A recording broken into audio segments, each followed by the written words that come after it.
Picture the world around you. Streets pulsing with traffic, screens glowing from every pocket, conversations racing yet saying almost nothing. Everyone moves quickly, yet no one arrives anywhere. Men chase deadlines, women chase ideals, and children are taught to sprint before they even learn to walk. We live in an age where acceleration is worshipped as progress. But look closely, underneath the speed is exhaustion. The more people acquire, the more frantic their pace becomes, as if wealth and possessions were flames, and their lives nothing more than fuel feeding the fire. Now imagine, in the middle of this storm, one man stands still. He is not lazy, he is not lost, he simply refuses to run the race. His stillness is not weakness, it is defiance. For while the world tells him that survival demands constant pursuit of more, he dares to ask the question most fear: what if I simply needed less? This is the radical tension that Henry David Thoreau carved into history. He looked at the frenzy of his age, not so different from ours, and he pierced it with one simple thought. Maybe freedom isn't found in the endless expansion of needs, but in the ruthless reduction of them. He did not ask, how can I earn more? Or how can I own more? Instead, he stripped life down to its bones and demanded, how can I need less? It is a dangerous question because it undermines the entire machinery of society. Think about it. Every advertisement, every social reward, every educational path is designed to reinforce one lesson. You do not have enough. The system depends on hunger. If men wake up tomorrow satisfied, if women wake up tomorrow content, the world economy stalls. But Thoreau was not interested in feeding the system. He was interested in freedom. And freedom, he realized, begins not with more, but with less. Yet here is the paradox. Most men are exhausted not because they lack, but because they drown in excess. They fill their homes with possessions, their calendars with commitments, their minds with distractions. Then they wonder why peace never arrives. They confuse movement with progress, noise with meaning, possessions with wealth. They do not realize that the faster they run, the deeper they sink. The world has taught them to mistake exhaustion for achievement. Thoreau's stillness was not passive, it was an act of rebellion. To stop, to need less, is to step outside the current that sweeps most lives away. It is to declare, silently but firmly, I will not be owned by what I own. I will not measure myself by how much I can acquire. I will not trade the richness of life for the poverty of endless wants. This opening act of defiance is why Thoreau's question still matters today. Because deep down, everyone feels it. The weight of more, the pressure to climb, to prove, to possess. The gnawing whisper that tells you, you are only as valuable as what you have. And yet when you pause long enough, when you dare to stand still like the man in the storm, you begin to notice something shocking. Almost everything you thought you needed was never truly necessary. Stillness is not silence. Stillness is power. It is the refusal to be dragged by the invisible strings of society. And in that refusal, a new kind of strength emerges, the strength of the man who cannot be bribed with status, distracted with toys, or enslaved by his own appetites. The world believes that a man's worth is measured by how much he accumulates. Thoreau answered with a truth that still terrifies us. A man is free in proportion to how little he requires. And so the stage is set. The rushing world on one side, the still man on the other. The noise of more versus the quiet strength of less. The choice has always been there, but few have had the courage to make it. Thoreau did. The question is, will you? From the very beginning, the world whispers the same message into our ears. Want more, need more, chase more. A child learns it not through words alone, but through every symbol of approval. The student with the newest shoes is admired. The one with the latest gadget is envied. The child who brings home endless prizes and certificates is praised as successful. It does not take long before the young learn that their worth is measured not by who they are, but by what they can accumulate. By the time we are grown, the programming is complete. We no longer ask if we need something. We only ask how we can get it. A job is not chosen for meaning, but for salary. Time is not protected, but sold. Friendships are not nurtured, but networked. The world trains us to treat life as a marketplace and ourselves as products. Every step is calculated toward one goal: acquisition, more recognition, more possessions, more validation. But here is the truth society never admits. Abundance, when worshipped, does not free you. It chains you. Look closely at the man who boasts of his wealth, the woman who flaunts her possessions, the family that fills their house with objects until it suffocates. Do you see freedom? Or do you see people owned by the very things they claim to own? Every purchase becomes another obligation, every possession another responsibility. The car demands maintenance, the house demands repairs, the reputation demands constant feeding. What looks like abundance is, in fact, a labyrinth of invisible chains. This is why Thoreau's challenge remains so dangerous. He revealed that the chains binding us are not forged by scarcity but by surplus. A man with too little is constrained by necessity. A man with too much is constrained by obligation. Both are prisoners, but the second prisoner cannot even see his cell. He calls his chains trophies, and so he never breaks them. Think of how many people chase wealth under the illusion of freedom. They say, "Once I have enough, I will rest. Once I have enough, I will live." But the finish line is always pushed forward. When they arrive at the goal they once dreamed of, they immediately invent another. The child wants a toy. The adult wants a car. The older man wants prestige. Each step upward only creates a higher rung of dissatisfaction. The hunger is never cured. It only grows. Abundance is a clever form of control. A poor man may resist because he knows he is not free. But the man of abundance is lulled into obedience because he mistakes his golden cage for a palace. He works endlessly to protect the very possessions that keep him enslaved. He accepts the demands of the system because he fears losing what he has acquired. In this way, society never needs to chain him by force. He chains himself willingly.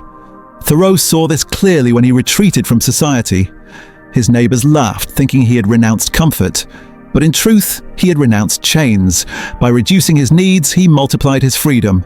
He grew beans not because he could not buy them, but because he wanted to sever the invisible leash that tied him to the marketplace. Each need he erased was one less master ruling over him. Now pause for a moment and examine your own life. How many of the things you own actually serve you? And how many do you serve in return? How much of your time, your energy, your peace of mind is spent maintaining possessions that you once thought would bring happiness? The car you polish every week, the phone you replace every year, the clothes you hardly wear but cannot throw away. Each of them is a small, silent chain, and together they weigh more heavily than iron.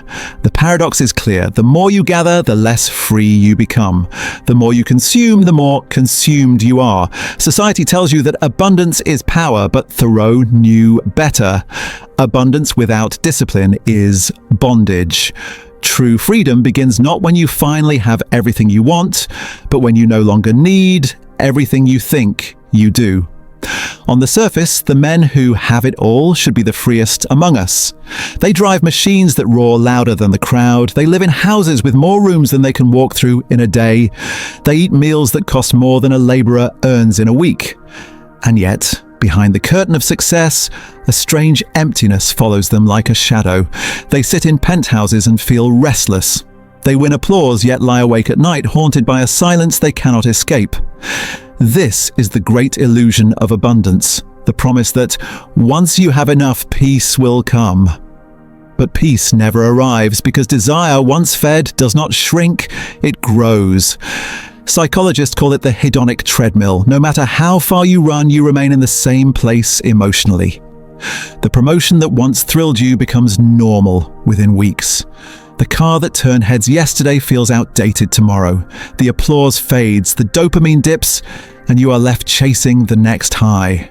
What looked like progress was only a loop, spinning endlessly, keeping you running but never letting you arrive. Look at the faces of the powerful, the wealthy, the envied. You will see the strain of constant pursuit etched into their expressions. Their schedules are full, their calendars booked, their bank accounts overflowing, and still they hunger. Their lives become a performance of success, a stage play where the costume is wealth, the mask is confidence, but behind the curtain is fatigue. They conquered the world, yet they lost the one battle that mattered: peace with themselves. The tragedy is that society applauds this restlessness. We admire the man who never stops working, the woman who never seems satisfied, the entrepreneur who treats life like an endless ladder. We call it ambition, productivity, drive. But if you look closely, you realize it is not drive at all, it is captivity. These people are not chasing their dreams, they are running from their emptiness. And this is the haunting question Thoreau forces us to confront. If more equals happiness, why are the happiest people rarely the wealthiest? Why is it that those who have it all are often the most restless, while those with very little sometimes radiate the deepest joy? Why does a man in a modest hut smile with genuine warmth, while a man in a mansion locks himself in behind gates, afraid of losing what he has? The answer lies in a brutal truth. Success and satisfaction do not live in the same house. Outward achievements decorate the skin, but they rarely touch the soul. A person can own half the world and still feel empty if their life is defined by acquisition. Because acquisition is an endless hunger. It never knows the word enough. Thoreau understood this when he wrote, "Superfluous wealth can buy superfluities only. Money is not required to buy one necessary of the soul." What he meant was simple. You can purchase entertainment, luxury, distraction, but you cannot purchase peace. Peace is earned not by adding more, but by subtracting what is unnecessary. Think of the countless men who work themselves into graves, believing one more achievement will bring fulfillment. They imagine rest waiting at the end of the road, but the road has no end. Each victory breeds a new demand, each possession a new craving. Like a thirsty man drinking salt water, the more they consume, the deeper their thirst becomes. The emptiness of having it all is not a flaw in the design, it is the design. The system wants you restless, wants you chasing, wants you convinced that the next purchase, the next achievement, the next step will finally deliver happiness. But it never does, because a man who is satisfied cannot be controlled. A man who needs little cannot be enslaved. This is why Thoreau's question is not merely philosophical, it is revolutionary. To ask, how can I need less, is to expose the fraud of the entire machine. It is to step off the treadmill and realize the race was never worth running. It is to trade emptiness disguised as success for stillness disguised as simplicity. And once you see this emptiness clearly, once you recognize that having it all is often just another name for losing yourself, you cannot unsee it. The world's applause grows quieter. The trophies look cheaper, and you begin to suspect that maybe, just maybe, the man in the quiet cabin, with little more than his thoughts and his freedom, was richer than the kings of his age. In 1845, a thin, sharp-eyed man in his late 20s left the bustling town of Concord, Massachusetts, and walked into the woods with an axe on his shoulder. His name was Henry David Thoreau, and his destination was Walden Pond, a small body of water fringed by trees and silence. There, on borrowed land, he built a cabin with his own hands, just 10 feet by 15 feet. The boards were rough, the chimney imperfect, the windows plain. Yet it was enough. That small cabin became the site of one of history's most radical experiments, a life deliberately lived with less. Thoreau's neighbors thought it was madness, a man of promise and education abandoning society to live among beans, frogs, and silence. The town whispered that he was odd, even pathetic. Why give up the comfort of town, the company of others, and the security of money? But Thoreau was not running away from life. He was running toward it. He sensed that the world around him had become obsessed with busyness, with production, with acquisition. Men were enslaving themselves to farms, debts, and businesses in the name of progress. Thoreau, in contrast, wanted to know, how little does a person actually need to live meaningfully? The cabin itself was symbolic. It was not a palace, nor was it a hut of desperation. It was modest, sufficient, and intentional. A table, 3 chairs, a bed, a desk, a fireplace. Enough to live, enough to think. In the mornings, he worked in his bean field, cultivating rows of green shoots. He didn't hire help, didn't industrialize, didn't maximize yield. His beans were not for wealth, but for sustenance, for rhythm, for the grounding discipline of earth beneath fingernails. Society laughed at this simplicity. To many, Thoreau seemed like a hermit wasting his potential, but what they missed was the boldness of his rebellion. In a culture convinced that happiness came from more land, more status, more labor, he dared to test the opposite hypothesis, that happiness might come from needing less. His experiment was dangerous not because it was foolish, but because it threatened the very logic of society. If one man could prove that a cabin, beans, and a pond could create more peace than wealth, then the entire edifice of consumer ambition would tremble. And yet Walden was not about poverty. Thoreau never glorified destitution. He did not believe in suffering for its own sake. His message was subtler, that freedom lies in sufficiency, not excess. Poverty is involuntary lack. Simplicity is voluntary restraint. The difference is power. Poverty enslaves, simplicity liberates. By needing less, Thoreau made himself rich, not in coin, but in time, clarity, and independence. He read books by candlelight, walked for hours in the woods, sat by the pond observing the seasons unfold. Where others were too exhausted from endless toil to notice the world, Thoreau watched ants wage wars, loons call across the water, ice crack with the arrival of spring. He discovered what the busy rarely find, that life is not something to rush through, but to inhabit deeply. The ridicule he received only proved the radical edge of his choice. Most men fear being judged as failures, so they race endlessly to keep up appearances. Thoreau's withdrawal made society uneasy because it exposed the insecurity beneath its abundance. If one man could live well with so little, what did that say about the rest who sacrificed their lives for more? Walden, then, was not just an experiment in solitude, it was an act of defiance, a rejection of the assumption that meaning requires material achievement. Thoreau turned his back on a system built on perpetual dissatisfaction and demonstrated another possibility, that freedom begins not with acquiring, but with releasing. His cabin, his beans, his still pond. These were not symbols of lack, but of wealth in its truest form. Walden was dangerous because it suggested that maybe the problem was not that men had too little, but that they believed they always needed more. Thoreau's experiment at Walden might look, at first glance, like an eccentric rebellion, a poet running to the woods. But step into the present, and you'll discover that modern psychology, neuroscience, and behavioral science confirm the wisdom he intuited long before the data existed. The science is clear. Needing less doesn't make life narrower. It makes life freer, calmer, and more resilient. The first clue comes from decision fatigue. Every day, the modern person faces an avalanche of choices. What to wear, what to eat, which emails to answer, what to watch, how to reply. Studies show that the human brain has a limited capacity for decision-making.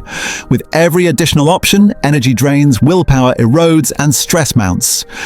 This is why CEOs like Steve Jobs and Barack Obama famously wore nearly identical outfits daily, not out of laziness, but to protect mental bandwidth. Less variety in trivial matters meant more clarity for critical ones. Thoreau, with his beans, his books, and his plain cabin, intuitively sidestepped this trap. By stripping his life of the unnecessary, he kept his mind sharp for what mattered. Then comes the neuroscience of clutter. Researchers have found that physical excess, too many objects, too much mess, directly elevates cortisol, the body's primary stress hormone. Clutter isn't neutral. It nags at attention, divides focus, creates background anxiety. The overstuffed garage, the overflowing wardrobe, the buzzing phone, they pull at the edges of the mind until it frays. Contrast this with the monk's cell, the minimalist desk, or Thoreau's one-room cabin. Open, spare, intentional. Science affirms what Walden embodied, that fewer objects mean calmer minds. Another insight: resilience. In modern psychology, resilience is the ability to adapt to adversity without breaking. Studies of soldiers, survivors, and athletes reveal a pattern. Those who thrive under pressure often live with fewer needs. They aren't fragile, dependent on luxury or routine. They can adapt because they've trained themselves to require little. Every need is a chain, something that, if removed, destabilizes you. The man who needs 10 comforts to function breaks when 3 are taken away. The man who requires almost nothing cannot be broken. Thoreau's beans weren't just food, they were resilience training. Happiness research drives the point home. Psychologists like Daniel Kahneman and Ed Diener have shown again and again that beyond a modest threshold, more money does not equal more happiness. Instead, joy comes from experiences, from relationships, from meaning. Buying another gadget gives a short thrill, but it fades quickly. Walking by a pond, sharing a meal, building something with your own hands, these linger. These nourish. The science exposes the lie of consumer culture. That satisfaction is for sale. True wealth is not accumulation but presence. Consider too the phenomenon of the hedonic treadmill. The more you get, the more your expectations rise. That bigger house that once felt luxurious soon feels normal. The promotion that once thrilled becomes the new baseline. Modern neuroscience shows how dopamine, the neurotransmitter of desire, spikes when we anticipate reward, but quickly falls once we acquire it. The result is endless chasing, never arriving. Thoreau, by voluntarily reducing his needs, stepped off this treadmill. He didn't need to run faster to keep up with a machine designed to exhaust him. He chose to walk at his own pace. And what about focus? In an age of distraction, researchers show that constant stimulation erodes deep thinking. Our phones, designed to keep us scrolling, fragment our attention. Simplicity, fewer inputs, fewer demands, restores the capacity for depth. Thoreau's solitude at Walden, his hours watching loons or reading by candlelight, gave him an uncluttered mind. Science now proves what he practiced. Less noise equals more clarity. So Walden was not a quaint fantasy. It was an early laboratory of human freedom, one that modern science continues to validate. Every study on decision fatigue, on cortisol and clutter, on hedonic adaptation, on resilience, on happiness, they all whisper the same truth. The less you need, the freer you become. Thoreau didn't need neuroscience to tell him this, but he lived it. And now data confirms it. Simplicity is not sacrifice. It is optimization. It is the intelligent design of a human life. Thoreau proved through his life at Walden that simplicity was not deprivation, but power. Yet the question lingers, how does one translate that philosophy into daily practice? How does a man or a woman living in the chaos of the 21st century begin to reclaim freedom from the tyranny of more? The answer lies in 4 principles, not rules, not commandments, but guiding orientations that shape a life. Each is both ancient and startlingly urgent. 1. Redefine needs. Most of what we call needs are really wants that culture has disguised as survival. The latest phone, the sprawling house, the perfect vacation, they are marketed not as luxuries but as necessities. This is the trap. The first principle of freedom is to strip away false needs. Ask, do I truly require this to live well, or have I been trained to believe I do?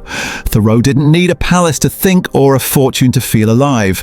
His one-room cabin was not less. It was enough. Modern minimalists who fit their belongings into a single backpack echo the same truth.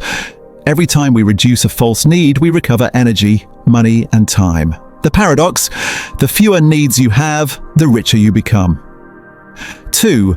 Practice voluntary simplicity. There is a profound difference between involuntary poverty and chosen simplicity. Poverty means lacking against your will. Simplicity means cutting excess by choice. The power lies in the voluntary. It is not forced sacrifice, but deliberate editing. Imagine 2 men. One has a luxury car he must slave at his desk to maintain, forever chained to payments and prestige. The other rides an old but reliable bicycle, free from debt, free from pretense. Who is wealthier? The one with the car may look rich, but the one with the bicycle is free. Simplicity is not about stripping life bare. It's about removing what enslaves. It is subtraction that adds. 3. Shift from having to being. The culture of more measures life by possession. What do you own? What do you show? What do you consume? But the deeper truth is that being matters more than having. Experiences, relationships, skills, and inner states last in ways objects never do. Consider the difference between buying a dinner at an expensive restaurant versus learning to cook a meal and sharing it with friends. The first is consumption, fleeting and costly. The second is creation, nourishing and memorable. The shift from having to being is a shift from passively acquiring to actively living. The man who is defined by what he has is fragile. The man defined by who he is cannot be stripped. Of 4. Protect empty space. Nature abhors a vacuum, but freedom requires one. In the modern world, every space is filled, every silence with noise, every schedule with tasks, every surface with clutter. The final principle of freedom is to protect emptiness. Empty time, empty shelves, empty moments. Thoreau's cabin was not just about what was inside, but about what was left out. The silence around him was not absence, but presence. The fertile soil in which thought could grow. Likewise, in your life, an uncluttered desk invites focus, an unscheduled afternoon invites creativity, a phone turned off invites genuine rest. Empty space is not wasted, it is the ground of freedom. These 4 principles, redefining needs, practicing voluntary simplicity, shifting from having to being, and protecting empty space, are not abstract ideals. They are weapons against the invisible slavery of more. Every time you apply them, you carve out a pocket of independence from the system that profits off your exhaustion. Thoreau's cabin was his laboratory. Yours can be a studio apartment, a suburban house, even a city office. The form matters less than the orientation. When you edit your life by these principles, you join a rebellion that is as psychological as it is practical. The freedom you seek is not hidden in the next purchase, the next promotion, or the next possession. It begins the moment you say, "This is enough." Freedom is never free. Even the choice to live with less, which seems simple and harmless, comes with its own costs. Thoreau faced them in Concord. Anyone who dares to step away from the chase of more will face them today. The price of simplicity is not paid in dollars, but in judgment, misunderstanding, and internal struggle. And yet, when weighed against the suffocating cost of endless accumulation, the price is cheap. The first cost is external judgment. Society does not reward those who quietly reject its values. The man who chooses to live with less risks being seen as lazy, unsuccessful, or eccentric. Friends may whisper, "Why doesn't he aim higher? Why does he live so small?" In a world where wealth is measured by display, restraint looks like failure. Thoreau's neighbors mocked his beans and his cabin because it unsettled them. It is easier to ridicule what you don't understand than to confront the possibility that you've enslaved yourself to unnecessary labor. The second cost is misunderstanding. To live simply is often confused with living poorly. Family may worry, colleagues may sneer. Why downgrade? Why throw away opportunity? What they cannot see is that the pursuit of less is not retreat, but rebellion. To them, leaving the rat race looks like weakness. To you, it is strength. Misunderstanding is the social tax you pay for choosing your own path. The third cost is internal resistance. Even if no one else judged you, you will judge yourself. We are raised from childhood to equate more with success. Stripping that away feels like stripping away identity. The quiet house feels lonely, the empty weekend feels unproductive, the pared-down wardrobe feels inadequate. Doubt whispers, "Am I falling behind? Am I missing out? Am I failing?" The hardest chains to break are not the ones around our wrists, but the ones woven into our thoughts. These costs are real. But here lies the paradox. Though simplicity demands a price, the alternative, endless wanting, exacts a far higher toll. Consider the man who never questions the system. He works longer hours to buy the bigger house, which demands the higher mortgage, which demands more hours until his life is spent in a blur of labor. His possessions shine, but his soul dulls. His schedule is full, but his heart is starved. He has gained the world's approval, but lost his own freedom. Contrast him with the one who endures the ridicule, the misunderstanding, the doubt, and persists in needing less. At first he feels strange, even isolated, but soon the rewards emerge. He discovers clarity because his mind is not buried in clutter. He discovers time because his schedule is not strangled by endless commitments. He discovers resilience because he is not dependent on 1,000 fragile comforts. He discovers freedom because he can afford to let go. The cost of simplicity, then, is a brief discomfort that leads to lasting liberation. The cost of endless accumulation is a lifetime of exhaustion that leads to nothing. Thoreau himself once wrote, "The cost of a thing is the amount of life which is required to be exchanged for it." A haunting truth. Every object, every upgrade, every luxury, none are free. They demand time, labor, attention, energy. The true currency is not money, but life itself. When you realize this, the equation becomes clear. The price of needing less is not sacrifice, it is exchange. A little social judgment in return for vast inner freedom. A little misunderstanding in return for clarity. A little resistance in return for resilience. The real question is not whether simplicity costs too much. It is whether the culture of more costs far more than you can ever afford. When Thoreau walked to Walden Pond in 1845, his rebellion was radical but optional. The factories of the Industrial Revolution were rising, but the world still moved at the pace of horses and letters. The temptation of more existed, but it was limited by distance, by scarcity, by slowness. Today, the same temptation has become an empire. It no longer whispers, it shouts from every glowing screen, every billboard, every algorithm. To need less in Thoreau's day was eccentric. To need less in ours is revolutionary. Modern slavery is not chains and fields, it is distraction. Screens vibrate, notifications blink, feeds scroll endlessly. Every app is designed to keep you craving, every advertisement engineered to convince you that you are incomplete. Social comparison, once limited to neighbors and townsmen, is now a global performance. You measure your worth not against 10 familiar faces, but against millions curated to appear richer, happier, more beautiful. Abundance has become the new cage. The irony is brutal. Never in history have people owned more, traveled farther, consumed faster, yet never have they felt more restless, anxious, and inadequate. The problem is not that we lack, it is that we are drowning. In Thoreau's time, abundance meant more cattle, more land, more crops. Today, abundance means infinite information, infinite choice, infinite noise, and the effect is the same.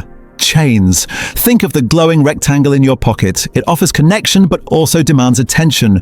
It promises freedom but silently steals ours.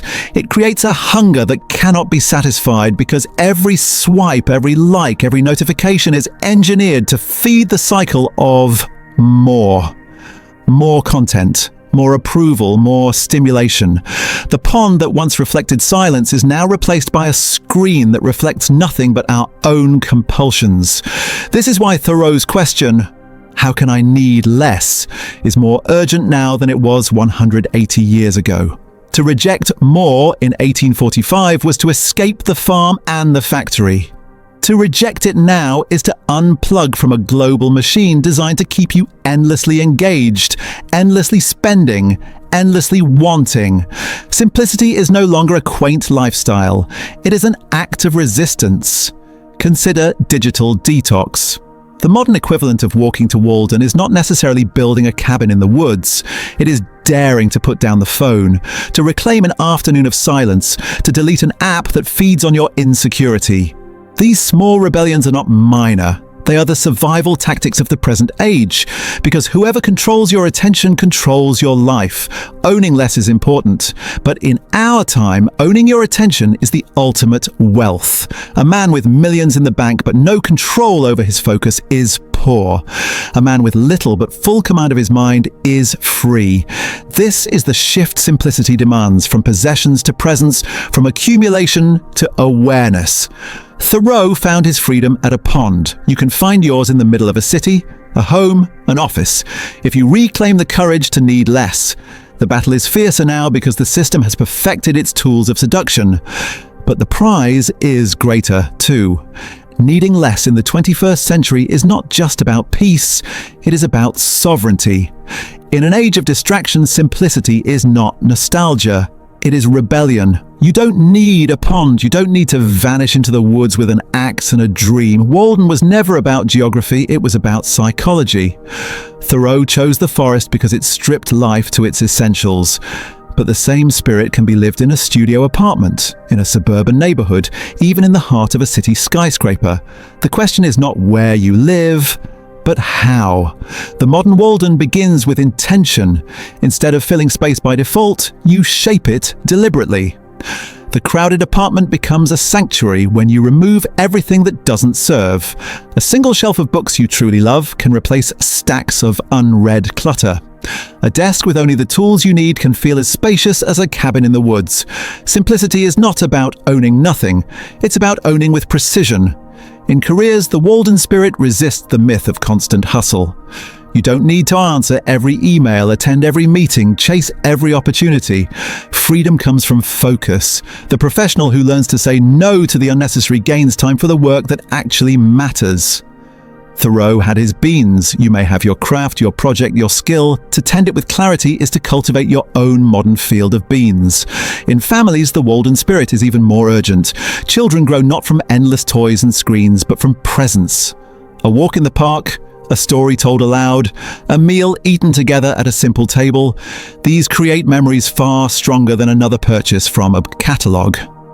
To live Walden today is to protect space for connection, to strip away the noise so love has room to breathe. In cities, the challenge is attention. The flashing billboards, the constant notifications, the speed of life all conspire to pull you outward. The modern Walden might mean choosing one quiet cafe over 10 loud ones, or walking without headphones so the city itself becomes your pond. It might mean creating digital boundaries, no devices at dinner, no endless scrolling before bed, no performing life for strangers online. These are cabins you can build inside your own habits. And then there is wealth. Modern culture insists wealth is measured in square footage, in luxury, in displays of power. But the Walden definition is sharper. Wealth is measured in time, in clarity, in depth of connection. A man with millions who cannot rest is poor. A man with little who owns his hours is rich. In this way, living Walden in the 21st century is not about stepping back from ambition. It is about redefining it. The blueprint is not complicated. It is as simple as asking, what can I release today? A possession, a commitment, a distraction, a false need. Each release is a strike against the invisible chains of more. Each release is a step towards sovereignty. Thoreau's cabin still stands at Walden Pond, rebuilt as a monument. People visit it as if it were a relic of another world. But the truth is, Walden is not a place, it is a stance. It is available to anyone who dares to live deliberately in a rushing age. You don't need to leave society to live Walden. You only need the courage to subtract. Thoreau left us with a line that still cuts sharper than any advertisement, sharper than any promise of wealth. A man is rich in proportion to the number of things he can afford to let alone. It is a sentence that reads like a mirror, reflecting not who you wish to be, but who you already are. The challenge is not about possessions alone, it is about identity. Who are you without your trophies, without your titles, without the noise of constant validation? Most people never dare to find out. They build themselves into cages of reputation and material excess, and then tremble at the thought of losing them. They confuse the weight of armor with the strength of freedom. But Thoreau's provocation lingers. Perhaps true wealth is not what you cling to, but what you can walk away from with your peace intact. Picture again the man standing still in the crowded street. Around him, the city rushes, billboards scream for attention, phones vibrate in anxious hands, faces wear the fatigue of chasing the next upgrade. Yet he carries little, he needs even less. His wealth is invisible, clarity, presence, freedom. To the rushing world he looks poor, to himself he is unbound. This is the final paradox. To need less in a culture of more is to appear foolish at first. You will be misunderstood, doubted, mocked. People will ask why you are walking away from the banquet table of endless consumption. But that banquet is poisoned. Those who feast endlessly never feel full. The man who dares to step back is the only one who tastes freedom. The final challenge is personal. What can you release today? One object that no longer serves you, one obligation that drains more than it gives, one false need that you've carried as if it were survival. Letting go does not make you weak, it makes you lighter. And in that lightness, you begin to discover a strength untouched by markets, untouched by approval, untouched by loss. Freedom does not wait at the finish line of accumulation. It begins here now in the art of subtraction, in the courage to need less, in the wisdom to walk lightly. So the invitation stands before you. Step out of the race. Protect your empty spaces. Measure wealth not in what you hold, but in what you can release without fear.